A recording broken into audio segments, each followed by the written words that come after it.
അപ്പോൾ ഗേഴ്സ് ഞാൻ ഈ വണ്ടീൻ്റെ ഫോട്ടോ ഇടയ്ക്കിടയ്ക്ക് ഇങ്ങനെ വിടലുണ്ട്. അപ്പോൾ ഇതാണ് നമ്മളെ മണ്ണാറമ്പ് അങ്ങാടി കേട്ടോ. ഇത് ചെറിയൊരു ഉൾഗ്രാമമാണ്, മണ്ണാറമ്പ് അങ്ങാടിയാണ്. ഇവിടെ ഇത് ഈ കാണുന്നത് നല്ല നാണിയാക്കുവിൻ്റെ ഒരു ചായക്കട ഉണ്ട്. അടിപൊളി കടികളൊക്കെ ഉണ്ട് കേട്ടോ അവിടെ. അടിപൊളി ചായയാണ്. ഞങ്ങൾ ഇവിടുന്ന് ചായ കുടിക്കൽ കേട്ടോ.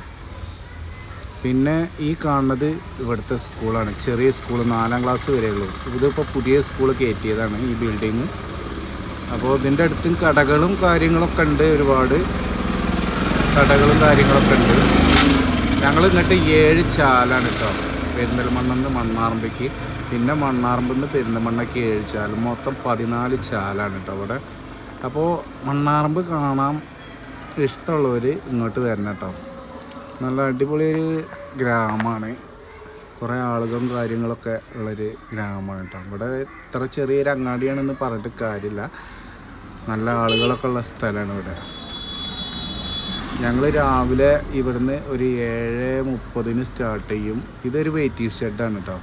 പിന്നെ അതിൻ്റെ അപ്പുറത്തൊരു ലീഗിൻ്റെ വെയിറ്റിംഗ് ഷെഡും ഉണ്ട്. ഇത് മാർക്കിസ്റ്റിൻ്റെ ഒരു വെയിറ്റിംഗ് ഷെഡാണ്. ആ ബസ് നിൽക്കുന്നിടത്ത് ലീഗിൻ്റെ ഒരു വെയിറ്റിംഗ് ഷെഡാണ് കേട്ടോ. അപ്പോൾ ഇത് ചെറിയൊരു അങ്ങാടിയാണ്, ഒരു ഗ്രാമം. അപ്പോൾ ഇവിടേക്ക് പുതിയൊരു പെർമിറ്റ് ഉണ്ടാക്കിയതാണ് ബസ്സിന്. ആളുണ്ടാവില്ല എന്നുള്ളതൊന്നും അറിയില്ലല്ലോ. മറ്റേത് അരിപ്പുറം ഇറങ്ങിയിട്ട് നമുക്ക് ഇങ്ങോട്ട് വരണമെന്നുണ്ടെങ്കിൽ ഓട്ടോറിക്ഷയ്ക്ക് 50 രൂപ വേണം. തിരൂർക്കാട് അങ്ങാടിയിൽ ഇറങ്ങിയിട്ടുണ്ടെങ്കിൽ 100-100 റുപ്യേൻ്റെ അടുത്ത് ഇങ്ങോട്ട് വേണം ഓട്ടോറിക്ഷയ്ക്ക്. അപ്പോൾ ഇവിടേക്ക് ഒരു ബസ് വേണമെന്ന് പറഞ്ഞിട്ട് ബസ് ഇട്ടതാണ് കേട്ടോ. അപ്പോൾ അടുത്ത വീഡിയോയിൽ